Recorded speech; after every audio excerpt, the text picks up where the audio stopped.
The cancellation was brought about as the councillor who held the ward obtained a court interdict against her removal from the Buffalo City Council by the COGTA MEC Xolile Nqata.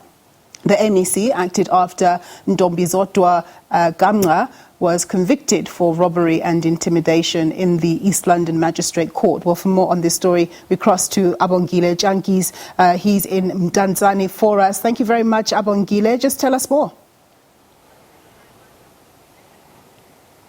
Yes, indeed, Nompu, we're coming to you from Mdantsane. As you can see, it's an empty hall here. This was supposed to be a voting station, but it got cancelled, as we mentioned, after the ward councillor that was expelled, Ntombi-Zodwa Gamnca, successfully interdicted her place in this ward. But the details of what the interdict means remain sketchy at this moment. As we had spoken to her yesterday, she had referred us to her lawyer.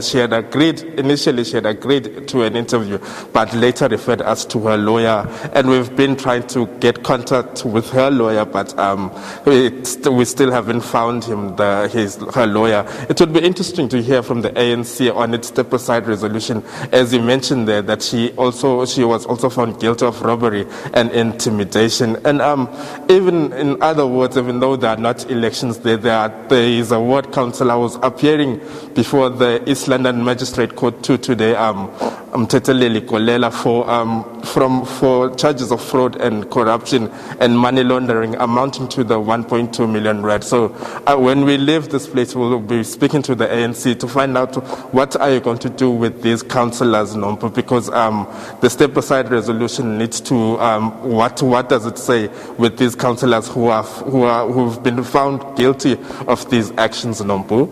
Abongile, what are the local people saying? They must be disappointed that they didn't get an opportunity to vote.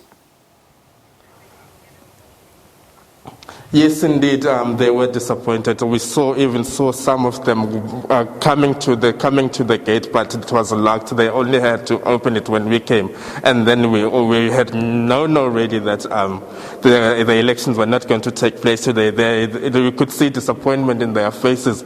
Some of them have been longing for houses for decades. They've been living in informal settlements, and some of them saying they were crying about the state of their roads in this community, saying that maybe these elections would have helped in electing someone who is credible enough to provide much needed services. While some were saying the period of these elections, it's too short, as we were in an election year already, so it wouldn't have made much difference. But they were to exercise their right to vote and hopefully bring those much needed services, Nompu.